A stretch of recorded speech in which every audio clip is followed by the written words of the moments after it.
It might surprise some Christians to learn that a number of prominent atheists and agnostics have alleged that, of all things, the Bible made them unbelievers. According to 20th century British playwright A. Milne, author of the Winnie the Pooh books, the Old Testament is responsible for more atheism, agnosticism, and disbelief, call it what you will, than any book ever written. In more recent times, the YouTube channel Big Think featured popular American magician, actor, and entertainer Penn Jillette in a video titled, "How Did You Become an Atheist?" The video has been viewed millions of times. In it, Jillette stated, "I read the Bible cover to cover, and I think that anyone who is thinking about maybe being an atheist, if you read the Bible cover to cover, I believe you will emerge from that as an atheist. The Bible itself will turn you atheist faster than anything." When Penn Jillette was asked, why would reading the Bible make you an atheist? He said, "Because what we get told about the Bible is a lot of picking and choosing." He then gave his first actual example of what he believes will make a person an atheist, saying, "When you see Lot's daughter gang raped and beaten and the Lord being okay with that."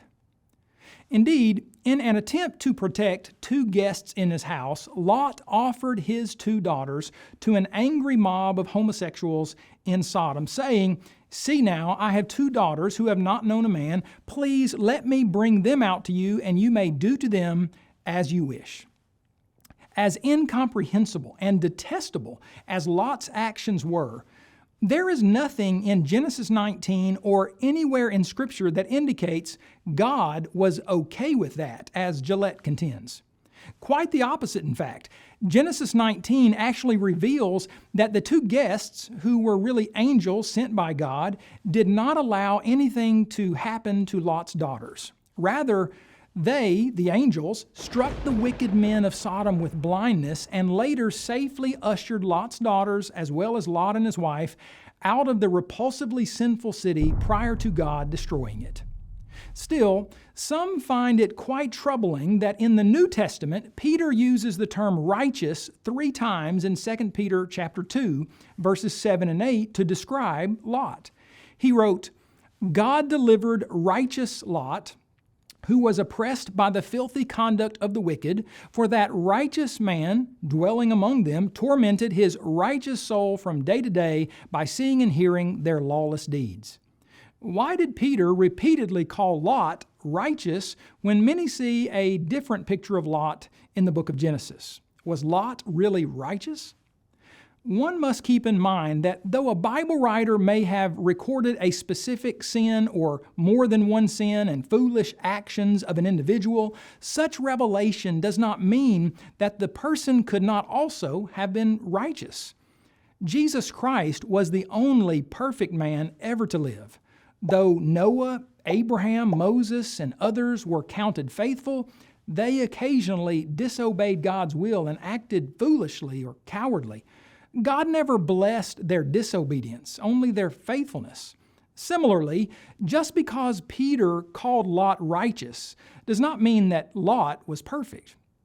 Even the Apostle Peter was guilty at one time or another of having a lack of faith, denying that he knew the Lord, and hypocritically withdrawing himself from Gentiles. Furthermore, Peter's statements about Lot's righteousness must be considered in their proper context.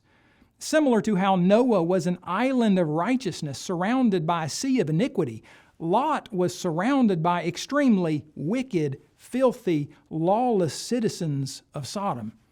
Although Lot was far from perfect, he was not a wicked, lawless, unrighteous citizen of Sodom. He was righteous. Lot separated himself from the unlawfulness of the inhabitants of Sodom and was even tormented day to day by seeing and hearing their lawless deeds. Though Lot's offering of his daughters to the Sodomites is inexcusable, Genesis 19 clearly indicates the distinction between the type of overall life Lot lived versus the lives of the wicked inhabitants of Sodom. The Sodomites even hinted at such when they declared that Lot keeps acting as a judge. This was the distinction Peter made, not that Lot was perfect, but that he remained uncontaminated by the level of intense iniquity prevalent throughout Sodom. If you would like to learn more about Genesis 19 and many other Bible passages, be sure to visit us at apologeticspress.org.